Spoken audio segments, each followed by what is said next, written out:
As a professional show jumper, I'm always asked what my top tips are for maintaining a competition horse. So, from the training to the tack, I'll be giving you my guide on how to get your horse competition ready. First up is fitness. Fitness is important for show jumping horses in particular, as they only spend about 60 to 90 seconds in the arena. Therefore, using a variety of long, fast track work and arena, small dressage training work gets a variety of different muscle groups working and meaning that they can perform to their peak in the arena for that short amount of time. Next up is nutrition. Nutrition is super important for the horses. It not only affects their well-being, but also their performance as well. This horse Disco, he has bad ulcers at the bottom of his neck. He gets bad stomach aches and then his performance really dips down. So we have to give him salt and we always measure out all the horses' feed to like the precise amount due to their weight, their height, the amount of level of competitions that they're doing. It can either really give them a great energy or make them really naughty, and you don't want a naughty competition horse, that's for sure.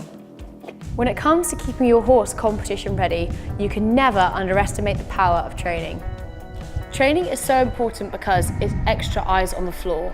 No matter if you're the best rider in the world or just an amateur trying to have fun, somebody else watching you ride will be able to give you tips and pointers and notice things that you wouldn't be able to see when you're on board. Improving your position, the way your horse goes around the corners and approaches the fences, it's all so important to make sure that you have somebody else who can see maybe the minor faults that you've been making throughout. Next up is physio and veterinary treatment. Having good vets and physios is vital for keeping your competition horses on the road. They can see the little things that you would never be able to see. This horse Disco here, he has ulcers at the bottom of his neck, in his stomach, and they affected the way he was in the stable, and I would have never ever known about that if it wasn't for our amazing vets. So it's very important that you keep up your monthly checks with your vets and see any little behaviours that are out of ordinary. Make sure you get the vet to come in and check up on them. Finally, we come to the tack. For me, one of the most important tips in maintaining a competition horse is your tack. You have your two basics, you have your bridle and you have your saddle. Firstly, your bridle is pretty complicated. There's many different straps and different types of nosebands, but I would say the most important thing is your bit. They come in different varieties and ranges of strengths and intensities. These can mean that you can have controlled bending, turning, going forwards and backwards. All horses are different, and so you have to find one that suits your horse in particular. But for me, a lesser bit means that you kind of got a little bit more power and control when you're riding. Next up is the saddle.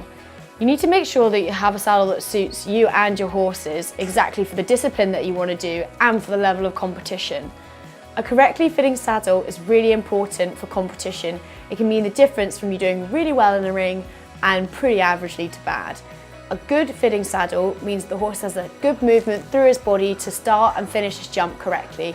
A poorly fitting saddle can mean that your horse has a sore back and really will have a few poles down in the arena and not be able to perform to its best of his ability. So a good fitting saddle is the difference between a first and a last place. And those are my top tips on how to get your horse competition ready. Good luck!